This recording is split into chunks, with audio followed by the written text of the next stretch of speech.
Hello friends, एक बार फिर स्वागत है आपका अपने YouTube channel Shri S&P mathematics पर। फ्रेंड्स, जैसा कि आप लोग जानते हैं कि इन दिनों हम क्लास 10th में मैथ का चैप्टर 1 वास्तविक संख्या रियल नंबर कर रहे हैं। इसके पिछले वाले वीडियो में हम लोगों ने एक्सरसाइज 1.3 का पहला क्वेश्चन कर लिया था। आज हम आगे का क्वेश्चन करेंगे। क्वेश्चन नंबर 2 कह रहा है कि सिद्ध कीजिए कि 3 + 2√5 एक अपरिमेय संख्या है। ठीक, ये हमें सिद्ध करना है। तो इतने क्वेश्चन हम लोगों ने कर लिए कि अब हमें तो पता ही हो गया होगा कि शुरुआत में हमें सबसे पहले क्या मतलब हर चीज़ में, हर क्वेश्चन में क्या कॉमन रहता है, क्या करना है। सबसे पहले हम कोई भी दी हो, कोई भी संख्या दी हो, उसे हम क्या करेंगे, परिमेय मान लेंगे। तो माना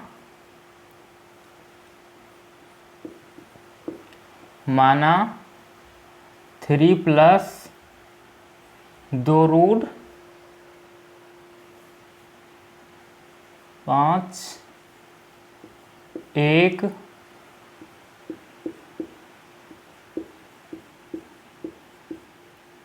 परिमेय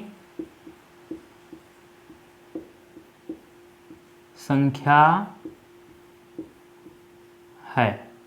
ठीक, क्या करेंगे हम लोग, पहले मानेंगे कि यह एक परिमेय संख्या है। उसके बाद में हम लोग इसे सिद्ध कर देंगे कि नहीं, ये परिमेय नहीं, अपरिमेय, मतलब इसी कथन को हम लोग गलत सिद्ध कर देंगे। अब देखिए, उसके बाद में देखिए इस तरीके के 2 क्वेश्चन हैं आप लोगों के सिलेबस में, 2 ही मेथड के। तो ये सेकेंड मेथड है हमारा।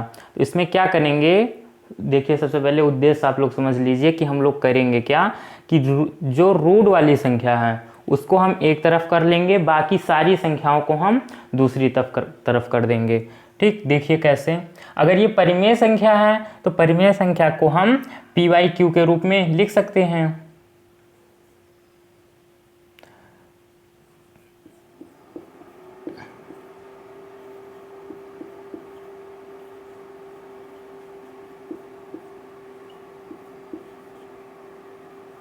Three plus 2√5 is equals to p/q, जहाँ q is not equals to 0।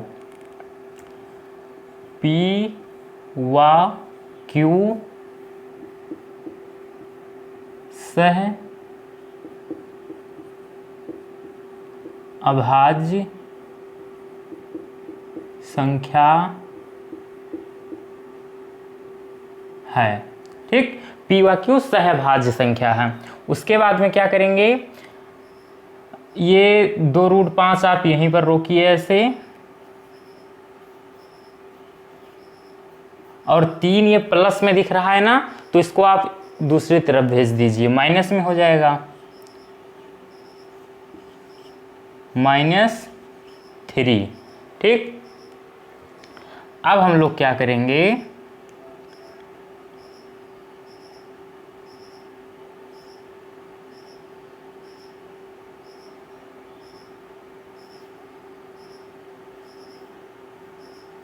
दो रूट 5, इसका एलसीएम क्या होगा, q होगा। उसके बाद में ये इधर होगा p - 3q। समझे इतना?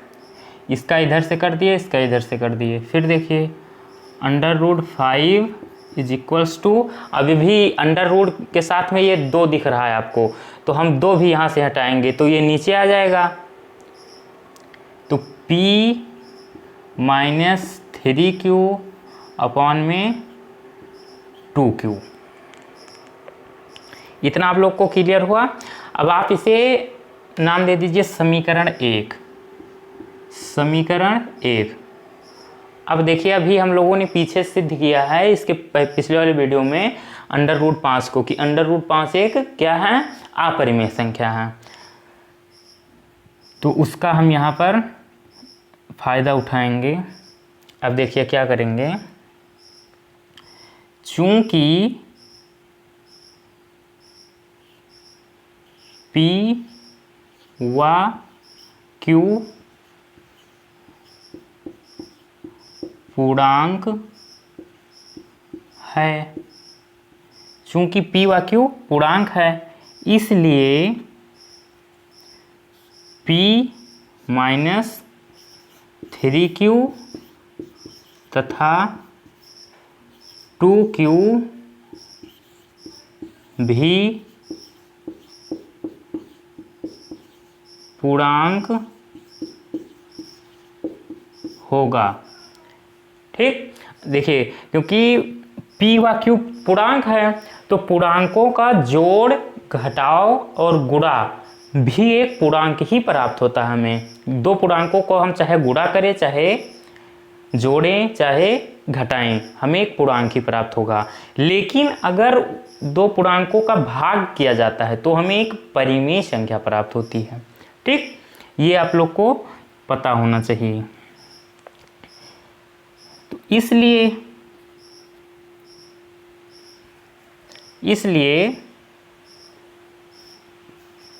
p माइनस 3q अपॉन में 2q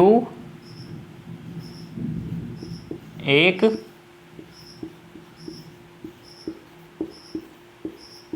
परिमेय संख्या है। इतनी बात क्लियर हुई? आगे देखिए, यहाँ देख लीजिए, p माइनस 3q अपॉन में 2q एक परिमेय संख्या है, परंतु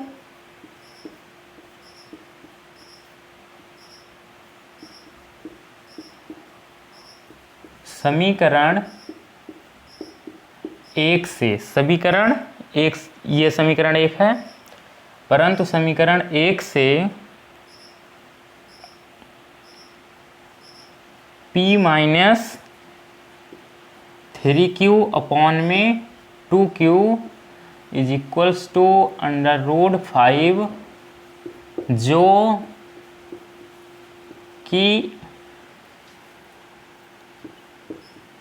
एक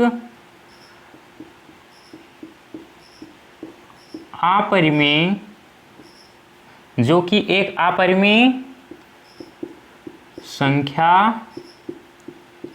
है। देखिए हम लोगों ने क्या कर दिया, ये परिमेय था ना, ये पूरा परिमेय मिला था हमें इतना पार्ट, लेकिन तो ये √5 जो है हम लोगों ने पीछे सिद्ध किया अभी कि क्या है, अपरिमेय है। तो इसलिए अगर √5 अपरिमेय है तो ये भी पूरा अपरिमेय होगा। तो परंतु समीकरण 1 से p minus 3q/2q is equals to √5, जो कि एक अपरिमेय संख्या है। यह अतः यह हमारे पूर्व कथन का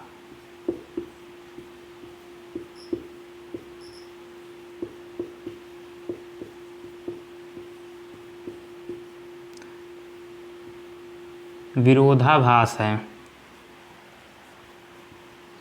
अतः हमारी पूर्व कल्पना गलत है। हमारी पूर्व कल्पना मतलब जो हम लोगों ने कल्पना की थी, माना था हम लोगों ने कि 3 + 2 √5 एक परिमेय संख्या है, वो कल्पना हमारी गलत सिद्ध हो चुकी है। मतलब ये परिमेय नहीं है, और परिमेय नहीं है तब क्या है, अपरिमेय है, क्योंकि संख्याएं या तो परिमेय होती हैं या तो अपरिमेय होती हैं, जो कि हम लोगों ने सिद्ध कर दिया कि ये परिमेय नहीं है, और अगर नहीं है तो क्या है, तो अपरिमेय है। अतः 3 + 2 √5 एक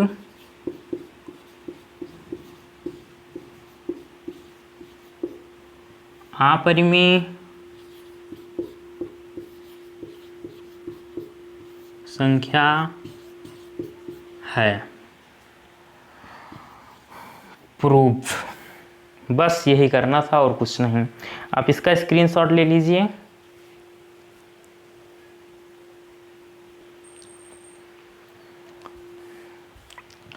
हाँ, तो हमारा 2 क्वेश्चन हो चुका। तीसरे क्वेश्चन में 3 पार्ट हैं। ये तीसरा क्वेश्चन कह रहा है कि सिद्ध कीजिए कि निम्नलिखित संख्याएं अपरिमेय हैं। पहला क्वेश्चन है 1/√2, दूसरा है 7/5 और तीसरा है 6 + √2। तो जो तीसरा क्वेश्चन है ये अभी जो मैंने किया दूसरा क्वेश्चन 3 + 2√5 सेम टू सेम ऐसे है। तो अगर आप चाहें तो ये खुद भी कर सकते हैं। चलिए हम देखते हैं फर्स्ट इसका 1/√2। तीसरे का पहला क्वेश्चन है 1/√2। तो सबसे पहला काम हमारा है कि हम मानेंगे इसे क्या कि यह क्या है, परिमेय संख्या। माना 1/√2 एक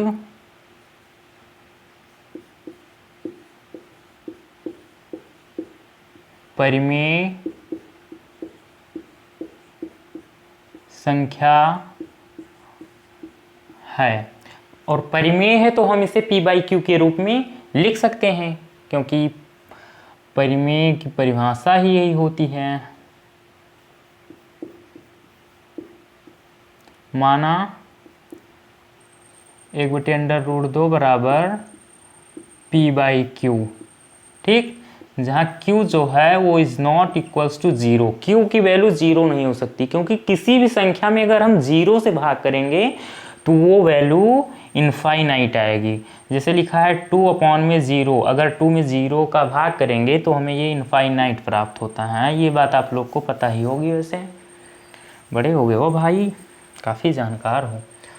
और देखिए जहाँ p व q क्या है, p व q सह अभाज्य संख्या है। p व q क्या है, सह अभाज्य संख्या है। सहअभाज्य का मतलब समझते हो आप, कॉमन कुछ ना हो। ऐसी 2 संख्याएं जैसे लिखा है 4 और 11, इसमें आपको कुछ कॉमन नहीं मिलेगा, कुछ भी नहीं मिलेगा, जमीन आसमान एक कर डालो कुछ नहीं मिलेगा। तो ऐसी संख्याओं को क्या बोलते हैं, सहअभाज्य संख्या बोलते हैं। ठीक, अब देखिए हम क्या करेंगे, क्रॉस मल्टीप्लाई। ये होगा q = √2p। अब अंडर रूट वाली संख्या को हम एक तरफ कर लेंगे और सबको एक तरफ कर लेंगे पक्षांतर करके। तो ये q/p = √2, इसे नाम दे दो आप समीकरण 1। अब देखिए चूंकि p व q एक पूर्णांक है, p व q एक पूर्णांक है, इसलिए q/p क्या है, एक परिमेय संख्या है, क्योंकि 2 पूर्णांकों का भाग एक परिमेय संख्या होती है। इसलिए q/p एक परिमेय संख्या है। ठीक, अब देखिए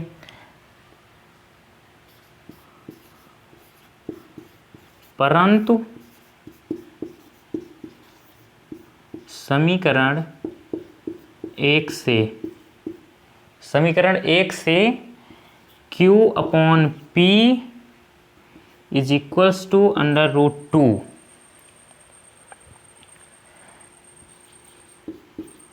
जो कि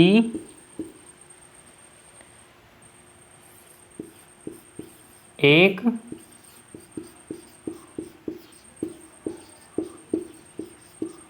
अपरिमेय संख्या है।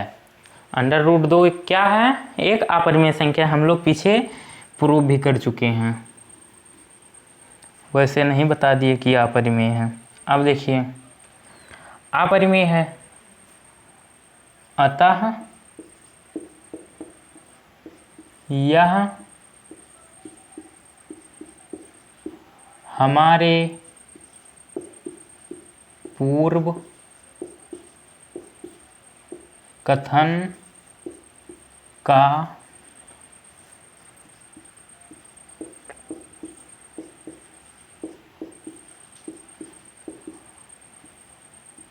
विरोधाभास है। अतः हमारी पूर्व कल्पना गलत है। अतः 1/√2 1/√2 एक अपरिमेय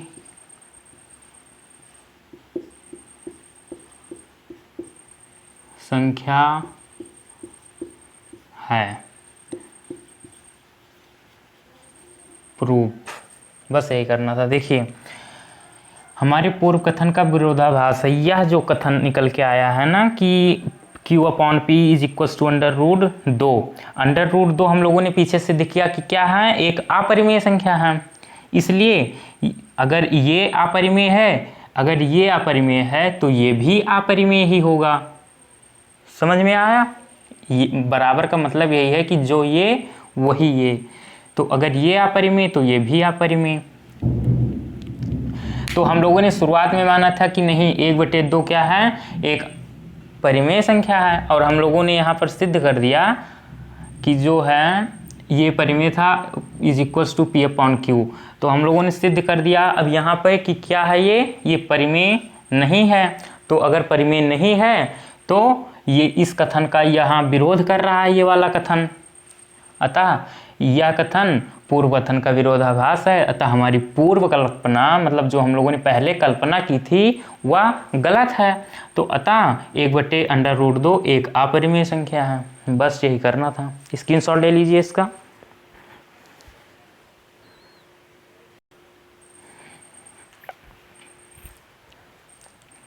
हाँ, तो पहला क्वेश्चन हो गया तीसरे का। अब तीसरे का दूसरा पार्ट है 7√5। इसे भी हमें सिद्ध करना है क्या? अपरिमेय। तो बस सबसे पहला काम हमारा क्या है?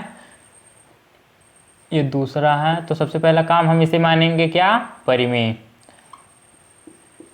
माना 7√5 एक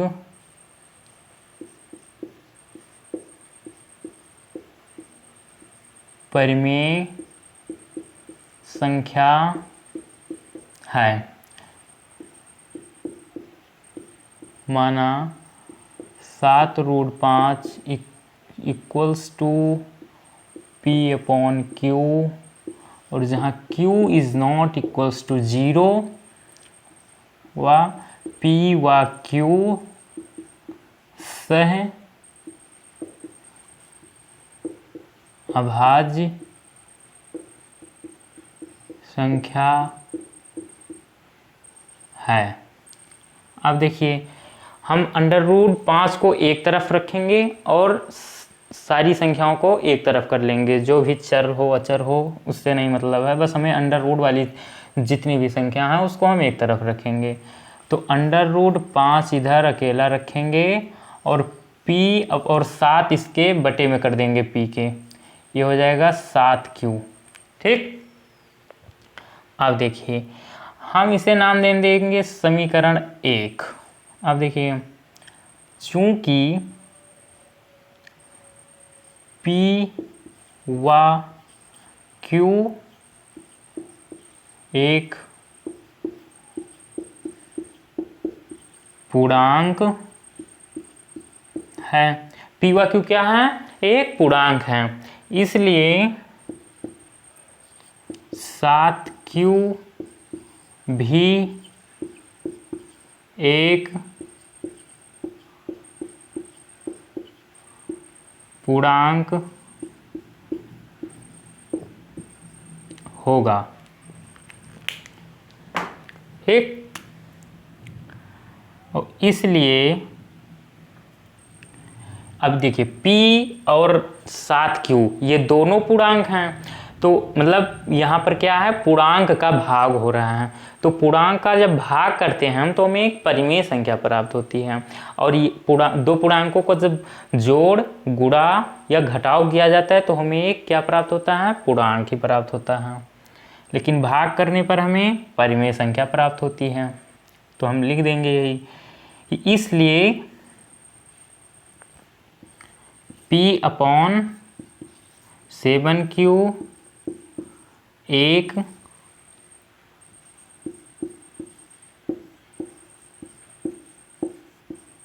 परिमेय संख्या है। P/7Q एक परिमेय संख्या है, परंतु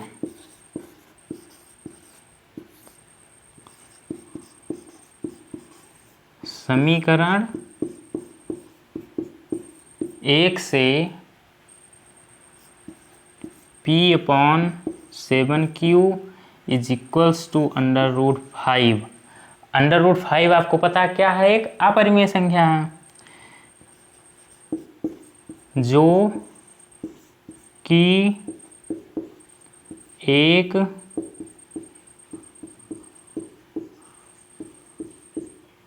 अपरिमेय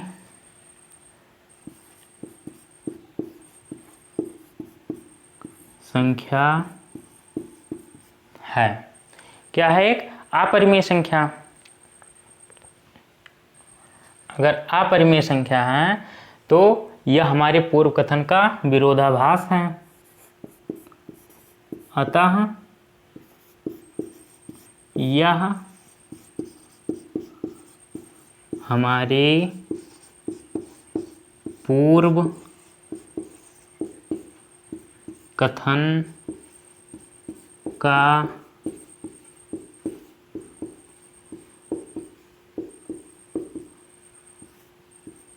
विरोधाभास है। हमारे पूर्व कथन का क्या है, विरोधाभास है। अतः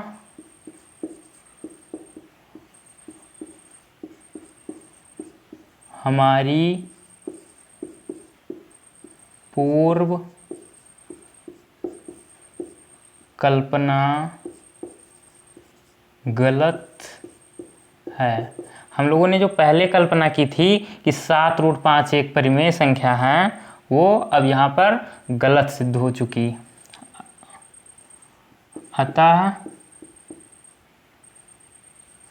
7√5 एक अपरिमेय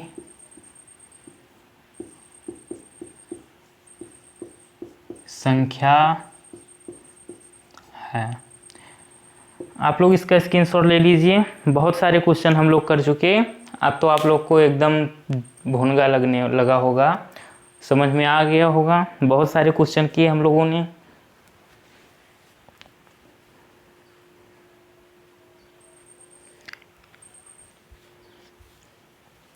तो फ्रेंड्स, इसमें तीसरे क्वेश्चन में 3 पार्ट्स थे, तो 2 हम लोगों ने कर लिए और एक तीसरा है 6 + √2। ये आप लोग को स्वयं करना है। थोड़ा सा मैं आपको हिंट दे रहा हूँ, जैसे है 6 और प्लस में √2, 6 + √2। तो आप लोगों को क्या करना है, शुरुआत में सारा सब कुछ यही है, बस तीसरे स्टेप में क्या करना है, √2 को आप एक तरफ रखेंगे, यहाँ P/Q रहेगा ही, और 6 इधर आ जाएगा माइनस में। अब √2 ये यहाँ पर Q हो जाएगा एलसीएम, और ये P - 6Q। आप इसे नाम दे देना समीकरण 1। उसके बाद में बस यही भाषा सारी लिख देनी है। क्या कि P व Q, चूँकि P व Q क्या है, एक पूर्णांक है, इसलिए P-6Q भी एक पूर्णांक होगा, क्योंकि दो पूर्णांकों का जोड़ घटाव गुणा एक पूर्णांक ही होता है। और इसलिए P-6Q/Q एक क्या है, परिमेय संख्या, क्योंकि ये पूर्णांक हो चुका और Q पूर्णांक है ही, तो पूर्णांकों का भाग एक परिमेय संख्या होती है। उसके बाद में समीकरण 1 से हम तुलना कर देंगे, इसको हम समीकरण 1 नाम दे देंगे ना, कि यहाँ मतलब अतः जैसे यहाँ पर हम लोगों ने परम समीकरण 1 से इतना इतना जो ऐसे सब लिखा, बस ऐसे कर देना है। आप लोग को समझ में आ गया होगा क्या करना है, आगे तो हो जाएगा। मैं उम्मीद करता हूँ कि हो जाएगा ज़रूर, अगर आप लोगों ने अच्छे से पढ़ा होगा तो ये हो ही जाएगा। ठीक, तो फ्रेंड्स ये एक्सरसाइज हमारी समाप्त हो चुकी है। बस ये क्वेश्चन आप लोग को करना है, ये होमवर्क में रहेगा आप लोग के लिए। तो हम लोग मिलते हैं एक नए वीडियो में नए एक्सरसाइज के साथ। Bye bye, see you.